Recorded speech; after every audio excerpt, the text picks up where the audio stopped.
Legend of Total War here, and today I want to talk to you guys about a few things. I'm going to be covering the Total War Warhammer 3 Improving the AI in Campaign blog, briefly talking about Total War and other gaming related stuff. This is going to be a pretty broad sort of topic video. I'm also going to be talking about the gaming industry in general and how I see it sort of evolving. I'm going to talk a little bit about Kingdom Come Deliverance 2 and the culture war that's been going on that it's sort of thrown in the middle of. And also, finally, and this is probably going to be the thing I really want to focus on, is Civilization 7 and what's going on there. Because these are the things that I'm personally interested in, but I also understand that not everyone is going to be interested in that particular topic, because you guys are probably primarily interested in Warhammer 3, but Civilization 7 is a strategy game, so it's like Total War adjacent. So I imagine it's not too much to think that you guys enjoy the odd Civilization game. But anyway, let's talk about this. So this is them. I think it's CA Sofia that's focusing on this, based on Radislav Borisov. Sounds like a Bulgarian name. I don't know. Oh yeah, it says there CA Sofia. But anyway, I'm not going to read through all of this word for word. You guys are capable of doing that. The reason why I didn't want to make a dedicated video for this, because I don't really have that much to say about it, only that it sounds good. I'm not really playing that much Total War campaigns in my own time at the moment, just because there's been a bunch of other games come out, and my time is it's a bit more difficult to spend time like binging a Total War game the way that I used to. Especially with everything else going on. But every now and again I do pop in to play a Total War game, a Total War Warhammer 3 campaign every now and again. It's just not happening right this very second. Usually what I do is I go in, I play a campaign of it, and then I take a break for a little while. But I'm always doing your disaster battles that you guys sent in. That's happening constantly. It's usually a case of you guys send in a disaster, I do it, and then it goes out 1 or 2 days later, something like that. So I do appreciate every disaster that gets sent in. But anyway, back to this. The closed beta allowing you guys to sort of test the changes that they're making for the campaign AI, which is, I think, long since overdue, because the campaign AI was never particularly good in Total War Warhammer 3. In fact, I'd say so far that the campaign AI in Total War Warhammer 2 is still better than the campaign AI in Total War Warhammer 3. Like in Warhammer 2, there's only one endgame crisis, which is Warriors of Chaos, and all of the other factions just become massive empires naturally. You know, major factions, that is. You're not going to have a minor faction get 100 settlements. But many of you guys who played Warhammer 2 will know what it's like. If you're playing as the dwarfs, for example, you conquer your starting area, you feel like you've got some real momentum, and then you see the high elves got like super bloody strong. All the dark elves conquered Orth-1, and they have friggin' 100 settlements, and they have to deal with a dark elf tide or something like that. Or if you're playing as the Dark Elves, the Dwarf Tide with 100 settlements, and that's where the Order Tide comes from. And they've got this massive alliance between Bretonnia, Reichland, and the Dwarfs and the High Elves, and they all come after you. So the late game can feel really bloody challenging, and it's difficult to progress fast enough that you can actually prevent that from occurring, because the AI is so aggressive in Warhammer 2, on the higher difficulties, of course. But in Warhammer 3, that's not really the case. What usually happens, especially on the higher difficulties, is in the early stages of the campaign, they'll be very belligerent towards you. They'll declare war on you left, right, and center, because you haven't built up your armies yet. They want to hit you while you're weak. But as soon as you bash them back a little bit, a competent player will have no problem with that, and build up a few armies, and start building up some serious power base, the AI starts to feel a lot more skittish, and they will less frequently declare war on you, and more often run away from you as well. Leave their settlements to be captured by your armies without any defense, and you just whittle them away just because you're stronger than them. And they don't build massive empires because they just stuff around so much. Like even at 100 turns into the campaign, you might be rank 1 with 50 to 100 settlements, and the rank 2 might be Grimgor Ironhide, and he has 12 settlements because he's been stuck in an eternal war with with Grease's Goldtooth or something like that. And even if it's the endgame crisis, I've only ever seen the endgame crisis get to about 100 settlements max, and that's by like leaving them alone. I've never seen them get bigger than that. But of course, if you're using mods, you're going to get different results out of that. But one thing that we've definitely been seeing more recently is like endgame crisis in the plus 100 turns campaigns. They're pooling their armies around their cities and just sitting there and waiting for the player to show up. So you show up because you didn't start anywhere near them, and they've got 5 settlements but like 20 armies sitting around their capital just doing nothing, not taking attrition, just sitting around just waiting for you to show up. And then you show up and then they activate, and it's just really very silly. It seems like there's a lot of things that are broken with the campaign AI, and hopefully this will tackle that and improve it. It's a good sign that the custodian team is at least at work with it. Whether or not they'll actually achieve it, it leaves to be seen. But overall, good thing. If you want to be involved, it's optional. If you don't want to be involved, no big deal. Because I don't think they need every single person in the community to get involved and provide feedback. But having community feedback, I think, is really important for a massive game like Total War Warhammer 3, and it's good to see Creative Assembly be so receptive to it, because, they definitely weren't in 2022 and 2023. That was really bad. It's also good to see, from an outside perspective, in terms of the wider gaming community, I guess, and what's been going on. There's been a big dynamic shift that's happened really in 2023, 2024, and 2025.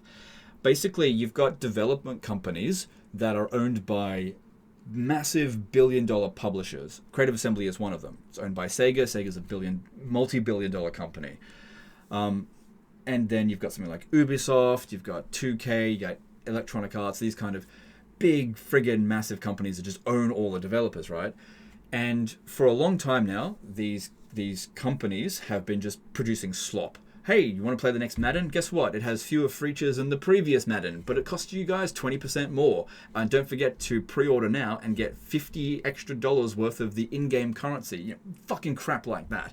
And you have games coming out that are worse than what they've made before, and then they blame the fans for not liking it. How dare you not like this game? Are you a bigot? All this kind of like talking down to the people that buy their game as if you're a bigot for thinking the game is not very good. So that's been going on for a while. It's turning around. It has been turning around for a bit. And then thankfully what happened is, because they're being so shit, it was a perfect opportunity for companies that were, or development studios that were not owned by billion-dollar corporate shits, to release full games at a reasonable price and not have like shitloads of microtransactions and bullshit in it. Best examples of which, let's go, Baldur's Gate 3. You've got Black Myth Wukong, Space Marine 2, Palworld, and probably many others. But these ones, taking way more of the market share of people's, what they're going to spend their money on to buy a game, than what they probably otherwise would, because of the slop that the other development studios were doing. And Total War Creative Assembly was a part of that slop. Warhammer 3 did not launch very well, and the post-launch support was abysmal, and they were gearing up for their version of Concord with hyenas, except they pulled the plug on that probably way too late, but still earlier than launch at least, so never got a full launch. And then there was Pharaoh as well, which, some people like Pharaoh, but most people, for the most part, are not interested in Pharaoh, because it's just more of the same. It's just more Troy, for the most part, I think, or just more Bronze Age even, and I think people were a bit sick of it. And just providing, hey, here's some more of the same. And also the price point was ridiculous as well. It's the most expensive Total War game. At least it was when it was first offered. And Creative Assembly realized at that point their fucking house of cards was falling apart, and they've seemingly 180'd on that, and now they're doing some really, it seems like, consumer-friendly business practices. They still do DLC. Obviously, they got to keep the lights on, and they're probably in quite a bit of a deficit after all that bullshit. But the DLC practices have gotten better. Like, I don't think Omens of Destruction was anything spectacular, but it's certainly better than Shadows of Change. They're offering more free stuff. They're doing more custodian team stuff. They offered that big Dynasty update for Pharaoh. They lowered the price on Pharaoh. Offered a bunch of free DLC. They're doing stuff to win community favor back, which is good, because that's what a lot of the smaller companies are doing as well. Like, I play a fair bit of Palworld. Palworld's in early access, but they haven't had any paid DLC yet, and there's been some really big map expansions. It's been completely for free, and that's a really content-heavy game as well, and it's really quite polished. I thoroughly enjoy it. And so when you're comparing, the slop that comes out with bugs that have been in the game franchise for 10 years versus these sort of much fresher takes on these games, even if Palworld's not necessarily using it, just using it as an example, they're going to lose market share and close down. We're seeing a lot of game studios close down, and it's not what I want for Creative Assembly. So I'm glad that they turn things around. At least they're turning things around. It's probably a large ship and takes some time to move things around, but it's good to see it. I'm rooting for them. There's not really anything I can do to help them. That's something they got to do on their own. But I'm really hoping that when the next DLC comes, it comes hard, especially, if it's Slanesh, it's gotta come hard, that's that's how it's gotta be. Same thing with the next launch of whatever Total War game it is, whether it's Warhammer 40k, Medieval 3, Empire 2, Pharaoh 2, I don't care. As long as it's, a good game that adheres to the Total War formula, that is what people wanted to see out of it. Give the players what they actually want. That's all I'm hoping for, and none of this watered down excuses with, oh, it's so hard to make video games. Well, I don't fucking care. Nobody cares. You can't make excuses about that. Nobody gives a shit, because other companies will just do it better than you then, and I don't want to see it collapse. But they have to get better. But they seem to be doing that, so that's good. Anyway, so let's move on now just briefly to Kingdom Come Deliverance 2. And this ties into a little bit with the gaming gaming industry at large as well, just briefly. In that, I did a sponsorship with Kingdom Come Deliverance 2. I stand by it. I love the game. I've now played it about 250 hours. And I'm still running around Kuttenberg robbing people, robbing shops, getting caught by the guards every now and again, and then, trying to pickpocket my money back. I just love doing that stuff. It's what I did in Skyrim, and it's what I do in this game. I do the side quests. I don't really progress the main story that much, because I just love, doing my own thing. And I think there's something that's been happening with gaming for a while, but it really sort of popped up in a massive way with Kingdom Come Deliverance 2. In that there's a lot of gatekeeping that ends up happening. People finding one thing that they really don't like about a game and then judging the entire game about it. Which is, they're allowed to do that by all means. Like, if you think that a game has too much of the color blue and that makes you sick for some reason or whatever, I'm using a really ridiculous example, and you don't buy a game because it has too much color blue in it, that is a perfectly reasonable reason to not buy a game. No one can tell you that you have to buy a game. You're not a bigot if you don't buy a video game, or if you do buy a video game. It doesn't make you a bigot, because it's just entertainment. Whether you want to experience modern politics, or whether you want to just escape that stuff and enter a high fantasy world, or enter medieval Bohemia, it's entirely up to you how you want to enjoy video games. But you do see a lot of gatekeeping these days, where it's like, this particular aspect of the game shouldn't be optional, and it shouldn't be in the game, and everybody should be against it. And you're going to lose a lot of people with that. So there's this culture war going on between anti-woke and woke culture. So the woke stuff, they're trying to inject sort of modern politics. We saw that a lot with like Dragon Age Veilguard. And I think it did have a big impact on the game's sales, because it didn't seem to sell particularly well. Like, it didn't sell nothing. It wasn't a smash hit. And it was like meh reviewed. And I think it did have a big impact on it, because it was at least somewhat rammed down your throat a little bit. Like, I didn't play it because I'm not really into Dragon Age at all. I've only ever played the first one. Just wasn't my thing. But I observed what happened with it. So that's one case of where the anti-woke crowd really had a point with it. But when regard to Kingdom Come Deliverance 2, like, I don't care if they say, it has gay relationship, therefore it's woke. Like, that's not going to affect...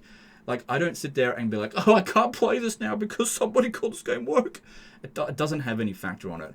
But what it does do is it makes me have less respect for that movement in general. When you tar everything with the same brush, if you say, everything I don't like is woke, no one's going to take you seriously. Because these are always just, like, extremes on one end. Because I like to consider myself a moderate, like someone that's in the middle. Like, I don't think we should be seeing modern politics in these settings, but I also think that a little bit of diversity here and there is not a problem, as long as it's well written, well presented, and doesn't like take over the main point of the story. The fact that like in Kingdom Come Deliverance 2, there is a black guy in it, where there wasn't one in Kingdom Come Deliverance 1, right? There was no black characters. But I felt like the reasoning for that character being there, it was a pretty minor character, at least so far in the story, was just like perfectly reasonable. It's like an explorer who just ended up in Sigismund's army. Legend spoilers! And he's just like, he gives an explanation, and like the people inside the camp don't even really like him that much because he's also a Muslim. It's like, it kind of... Like, you could imagine that to happen, but if that's like a deal breaker for you, then that's fine. Don't buy the game based on that one tiny little thing. That's fine. Miss out on everything else. And that's really what I'm trying to get at. Like, you can miss the forest for the trees if you just hyper focus on one thing, whereas a lot of these like slop games, the whole thing is like just riddled with problems. But I think that Kingdom Come Deliverance 2 has like a couple of controversial things, just a couple of things, and whether or not you can ignore it or not. But I think for the most part, it had no impact or very minimal impact on the actual sales and performance and people's enjoyment of the game, because it's like 91% positively reviewed on Steam, had like a 250,000 concurrent player. That's huge, I think. So, some people are claiming that it's like a massive flop, but I just don't see it. And the thing is, when you make these claims that it's a huge flop, and it's clearly not, people don't take you seriously. I think that's really important to note. I don't think vast majority of my audience are in the either extreme woke or the extreme anti-woke. I think most of you guys are moderates as well. And you're basically sick of hearing about it, because that's where I'm at now. I'm like really sick of hearing it on both cases. So just developers out there, just make the damn game and make it a good game. If you want to put a bit of diversity in there, fine. Just don't make it too like in your face. That's basically it. Okay, now let's talk about Civilization 7. So this is a bit of an interesting case, because I feel like I was watching, so I was just looking at Kingdom Come Deliverance 2 stuff here. I was looking at Civilization 7. So I'll tell you guys a bit of a story. So I've just done the Kingdom Come Deliverance 2 sponsorship, right? It was a great sponsorship, in my opinion. I'm really happy with the game. I've been playing it heaps, 250 hours. Didn't get heaps of views on the channel, but I also wasn't expecting heaps, because it's not Total War. It's not even a strategy game. The further I deviate from strategy, the fewer views I'm going to get. I understand that. That's fine. I wasn't angry about anything about that. And it seemed as though they were happy with the results as well with it, so it's all good. But anyway, to put things in perspective, I had a Civilization 7 sponsorship lined up, and the sponsorship was twice the size of Kingdom Come Deliverance 2. It's actually the most amount of money that I've ever been paid for a sponsorship. It was more than the Nvidia one as well, and that was a lot. And I turned it down. But I didn't turn it down initially, so I'll just tell you guys a little bit of the story of it. So, negotiating with this, I've got a third party that I use to negotiate with development companies and stuff like that, so I don't do it myself. And I got some early access to it, and I played it for about 5 hours. And at that point, I then said, I think we need to walk away from this contract, which is super difficult to do. Like I said, it's the most amount of money that I've ever been offered for a sponsorship. That was tough, but I also knew that I had to do it, because I knew that this was going to happen. And I've got conversations that I've had before the game came out, where I said, this game is going to get slammed. It's a bad launch coming, and it's going to be divisive. And that's the worst thing that can happen if you're a creator and you're involved with something like this, where even if it's not your main bread and butter, if you like participate in a sponsorship on something that's like split down the middle, that is the worst case scenario. The best case scenarios are 90% positive reviews, which that's what Kingdom Come Deliverance has. Okay, 92% positive reviews. Obviously, some people don't like the game. There is no game in history that's got 100% positive reviews. Even Factorio, like one of my favorite games of all time, is still like 95 or 96, maybe 97% positive reviews. And that's like an extreme example of like a really positively well-received game. But yeah, 52%, which didn't surprise me whatsoever, because when I played it, I saw the things that I knew that people were going to have a problem with. The UI was just not clear at all. It just didn't give information about what was going on, so I felt rudderless. It also felt like nothing that I did had impact.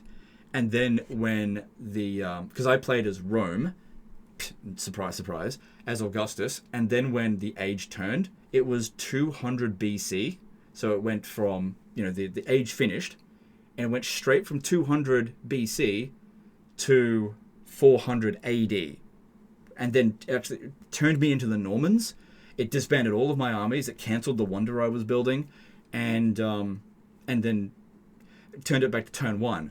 And when that happened, I was like, oh, this is not going to be well received. And I knew that straight away. I didn't know what they were thinking with this, but I knew some people were probably going to like it, which is why I thought, some people are going to really enjoy this game. And some people are, for sure. There's no doubt about that. But man, I didn't. And I knew that a lot of other people weren't going to enjoy it. And that's why I walked away from it. But the thing is, I don't cover Civilization 7 or Civilization as the bread and butter of the channel. So when this similar thing happened with Total War, Warhammer 3, like, I experienced something where I was in a damned if you do, damned if you don't situation. And so I have a lot of empathy, I think, a lot of sympathy for the the creators that were given a really bad situation, especially PotatoMcWhiskey, which I'm going to talk about him in a moment. Basically, Civilization is his bread and butter. He can't not cover it. But the thing is with a lot of these contracts as well is that it's just like with Creative Assembly, you're not allowed to be fully honest and give a full review on a game until a certain date. And people will not necessarily watch every single piece of content that you have to offer. And sometimes you're just not allowed to say what the bad things are in a game. You have to wait until later on in it. And so the option remains that if it's your bread and butter, you can either do exactly what the contract that Firaxis or whatever gives you, which is usually very restrictive, or you can just walk away from it entirely. Now, I had the option to walk away from it because not the bread and butter. Sure, I lose out on the sponsorship money, but I just nothing ventured, nothing gained, basically, or nothing lost. And I've said this loads and loads of time before, and I stand by this 100%. The most important thing that any YouTuber or any person of influence has is not what corporate contracts you have, not what sponsorships you have. The most important thing that you have is the trust of your audience. If you break the trust of your audience, it is so hard to win it back. Now, sometimes people are put into positions where they have no choice. The people are going to lose trust in them no matter what. Now, that I feel like happened with me with Warhammer 3. Now, I don't know that if I made all the right decisions with Warhammer 3. I covered it as much as I could during the early access period. I gave the Realms of Chaos aspect of the review a scathing review, but not everyone watched that, and so I got a hell of a lot of shit after the game came out. And that's basically what's happening now with PotatoMcWhiskey in regard to Civilization 7. A lot of people calling him a shill. And so I'm just going to bring this up over here. So I've been a fan of PotatoMcWhiskey for a really long time. I think he's a creator that is very high integrity. Like, if he believes in something, he'll tell you, even if it's like not popular, even if he'll get shit for it. And then I see stuff like this. I was paid to shill for Civ 7. So obviously he's getting shitloads of views, and people will translate that as to, you're a shill. I can just tell you right up now, he was put in a damned if you do, damned if you don't situation. I mean, he even did 2 reviews. Civ 7 is a mess, 0 out of 10 Civilization 7 review, and Civ 7 is a masterpiece, 10 out of 10 Civilization review, because, surprise, surprise, the game is a little bit more nuanced than being either pure good or pure shit. It's split right down the fucking middle, and that's the worst case scenario. And I reckon he did a fucking genius move with this by making 2 polar opposite reviews. One review where he's able to completely slam down on everything he hates about the game, and another review about everything he loves about the game. Because guess what? Civilization 7 is not pure shit. There are some good aspects of it. There are some really bad aspects of it as well. It's a bit more nuanced than that. But some people, they can't fucking see beyond the one issue that they care about. We shouldn't be allowed to play as Harriet Tubman. I agree with you to an extent. Like, just don't play as Harriet Tubman. Like, she's not a world leader. You could have, there's so many better options. I mean, Nelson Mandela, I don't know, fuck, so many better options if you want to meet a DEI quota, which I don't have a problem with. But again, you just don't play with the ones you don't want to. It's completely optional. But I also somewhat agree. I think my biggest problem was the ages issue, where it's basically 3 separate games of Civilization. The antiquity, then exploration, and then modern era. I didn't like that whatsoever. But there's some people that really do like it, and their opinions matter as well. But yeah, all I wanted to do here was basically just give PotatoMcWhiskey a shout out, because I know he's getting a lot of shit at the moment. I said this to my wife about a week ago. I said, I feel really bad for PotatoMcWhiskey. I think he's going to get a lot of shit when the launch comes, because I've been in this exact position that he's in right now, where the game series that you cover is going to have a rough launch, and you have no choice but to cover it. Because here's the thing, if he doesn't cover it, do you know what's going to happen? His audience will still get fucking angry with him, because he was absent during it. So I can relate to that as well, because with Total War Pharaoh, I decided I wasn't going to get involved with it. I was still in the creator program during that time, by the way. I wasn't getting involved with it. I was going to just be absent from it, because I just wasn't interested in what was clearly going to be a bad launch. Just didn't want to be involved with it. And I got hounded for that shit. And that's only a small fan base for Pharaoh.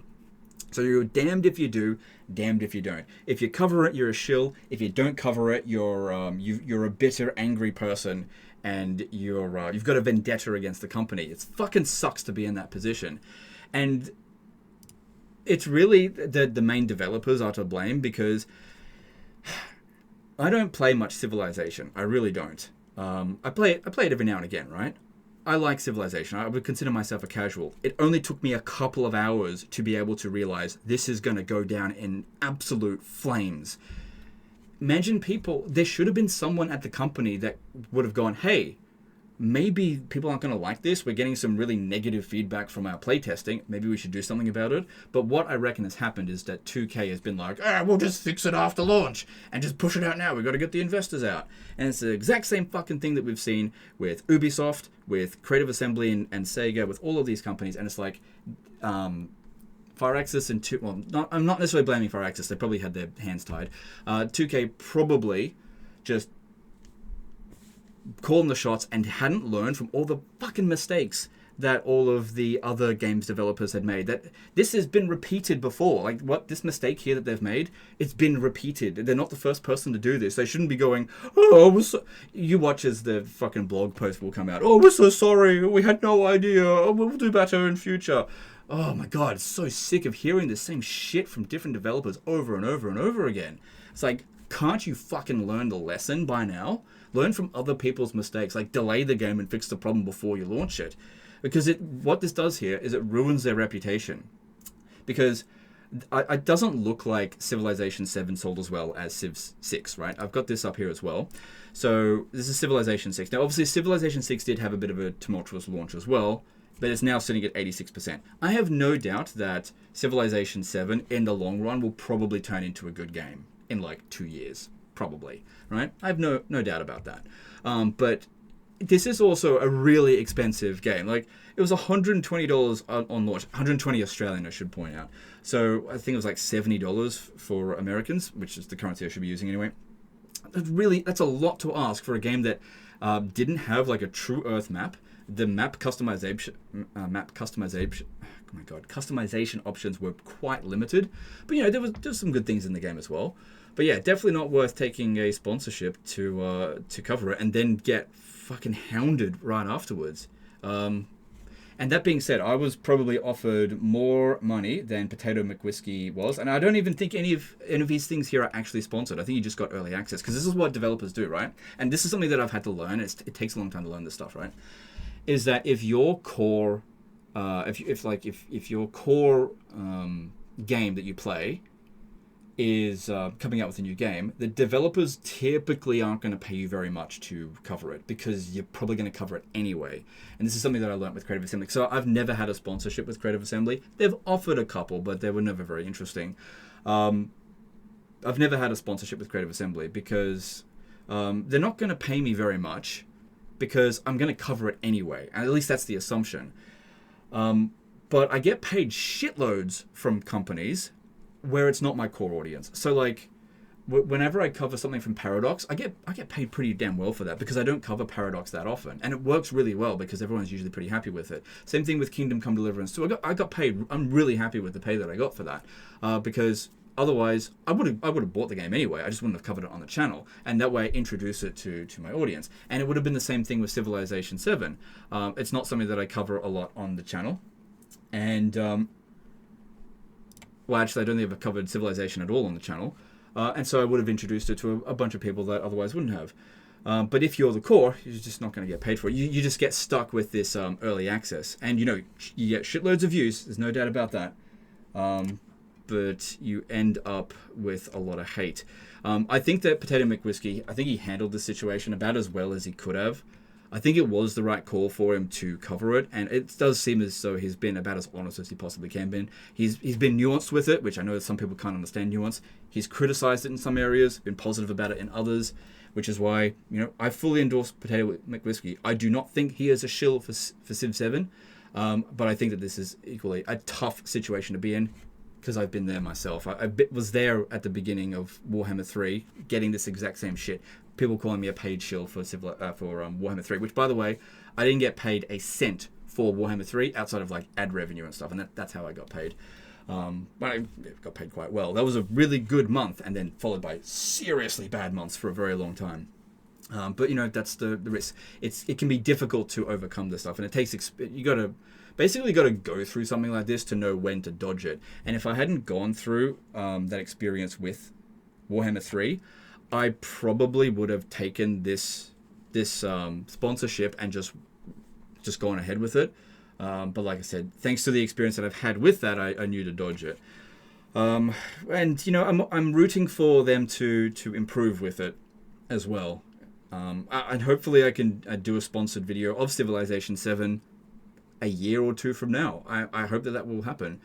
Hopefully me making this video here doesn't piss them off, because I'm just trying to be honest with them with this stuff here, because I am rooting for them to succeed. I don't want to see them have a game that had a worse launch than what came before. It's not what I'm rooting for. It's just that I saw it happening, anticipated it, recognized that I had absolutely no hope of doing anything about it.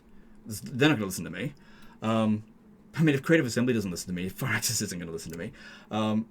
So I had one option: walk away. That was the only thing I could do, and I think I made the right choice. But anyway, that's what I wanted to talk about here today. Let me know in the comments below what you think of all this. There's a lot of things going on, and if sometimes it's not pleasant to talk about it. There's good things that happen, there's bad things that happen. I think Kingdom Come Deliverance 2, for example, this is like it's been really good. Like 150,000 concurrent players. Obviously, it's going down, but it's been out now for a week or so. I think it's a big success, and I'm still enjoying it. And the thing is, even if only 10 people are in the game, that doesn't mean that I can't enjoy the game either. So don't use these numbers as... I did this a fair bit with Pharaoh as well, saying, the game's a failure because it only had like 1,000 players. But if you're one of those 1,000 players, that doesn't mean you're not enjoying it or shouldn't enjoying it. It just means that it wasn't a big success. And I was just using it as an example of why it wasn't worth my time to cover it. I should have made that maybe a little bit more clear.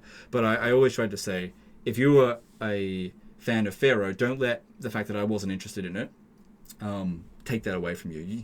You should be able to enjoy whatever you want for whatever reason, even if nobody else does. And same thing with not enjoying it. You have the freedom to choose, but I think it's important not to gatekeep as well. And I hope I don't do that with you guys. And if I ever do, call me out on it, because that's important. But that being said, me saying something is a flop isn't gatekeeping. I wouldn't say that Civilization 7 is a flop. It does look like it. If I had to guess, I'd say it's probably sold about 1 million copies. I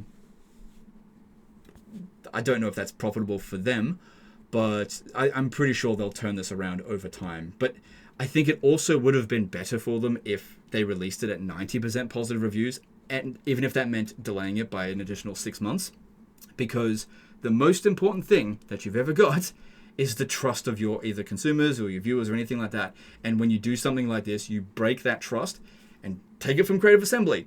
Your next thing might not sell very well. And that's why companies like Creative Assembly turning things around. And I hope they can turn things around as well with this as well. Anyway, I'm going around a little bit in circles here, as I tend to do. Let me know in the comments below what you think of all this.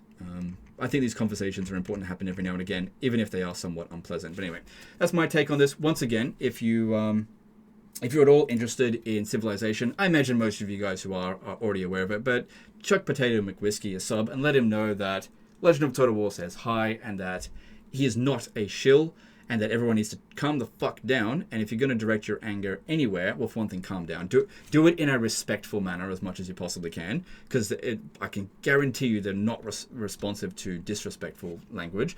But direct your feedback to Firaxis. PotatoMcWhiskey is not a developer. He has no power over any of this stuff. He can provide feedback, but he has no actual power over it. Just like I had no power over Creative Assembly. There was nothing he could have done for this to not have happened. It was going to happen no matter what, because there was some suit at Firaxis or 2K that went, we'll fix it after launch, just like we've done for the last 20 years, sort of thing. Bad attitude that is now no longer industry standard. Anyway, that's the end of this one. Chuck me a sub if you haven't already, and we'll see you next time. Later, guys.